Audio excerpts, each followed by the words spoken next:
Alright fellas, well, Tarkov patch notes are out. Wipe is in approximately 6 hours from recording of this video, so maybe less than that now when I'm going to get it uploaded, but I'm just going to read through the patch notes. Don't worry about the noise in the background. I am just AFKing farm in Minecraft. I've been playing a lot of Skyblock while I've been waiting for Tarkov to wipe, and I've been doing it on stream, so feel out on twitch.tv/spectrum1210 if you're interested in that. I will be live tomorrow as soon as Tarkov wipes. I'll be playing that, but let's get into the patch note.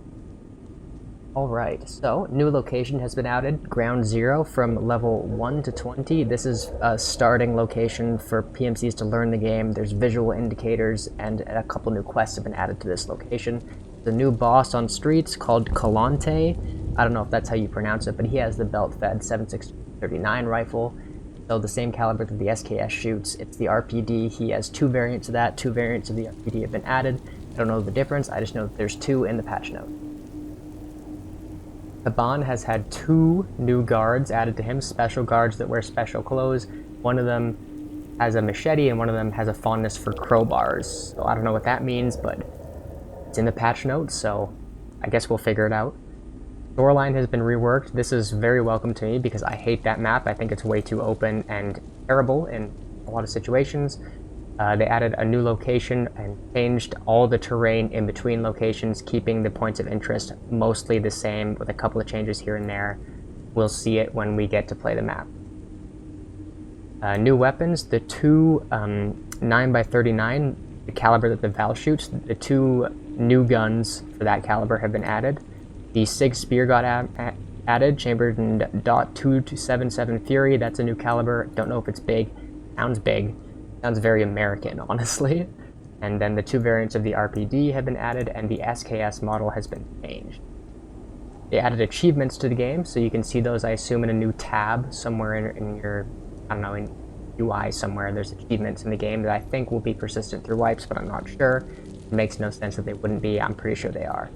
Hall of Fame has been added in the hideout, and apparently if you display high-level dog tags here, it gives you a combat skill leveling bonus, which is nice because we didn't have any combat skill leveling bonuses anywhere. We have intelligence and physical skills, now we have combat skills. Very nice. The new armor system has been added. That's way too complicated to get into depth right now, but basically every armor has different zones now, like the arms and the shoulders and the chest. It doesn't just cover all that zone no matter what, it only covers what the model of the armor covers, and there's interchangeable plates from level 2 to level 6 armors you can put into a bunch of different plate carriers. So armor's going to be a lot less effective, I think, is basically the gist of that, because you can get tagged by buckshot in your armpit and it'll just bypass your tier 6 armor and fucking obliterate you. So I don't know how I feel about that, but we'll see if it's good or bad for the game. I think it's just going to be armor's less effective than it was, and it wasn't very effective to begin with, so we'll see. Vaulting has been added. It defaults to holding the spacebar, so jump is now on release of the spacebar, you'll jump, but on holding of the spacebar, you'll vault over whatever is in front of you. If there's something in front of you, you'll climb over it. I don't know what the limit to that is in height, but I assume it's relatively variable. You can also shoulder swap now. There's some penalties. You can't do it while laying down, and you can't blind fire while shoulder swapped, and your gun has a little bit of extra sway while moving when it's over to the left shoulder. And that'll be a new keybind in your controls. There's been a lot of balancing changes to ammo.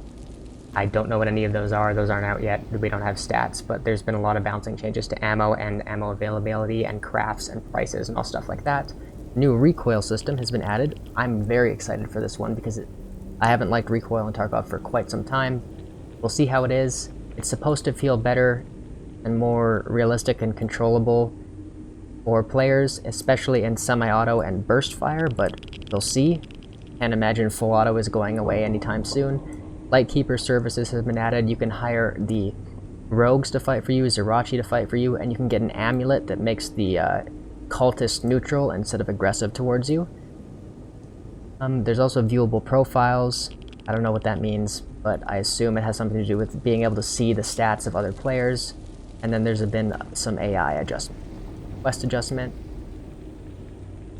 I think that's about it. Oh, the BTR got added. I didn't really read much into that, but it roams around streets and does big armored vehicle things. I don't know what those are, but that's it for the patch notes, and I'll be live tomorrow on Twitch. If you want, I'll include the link to these patch notes in the description. You can read through them in depth yourself. I hope you guys enjoy the wipe, and I'll catch you guys tomorrow on stream. Have a good night. Thanks for watching.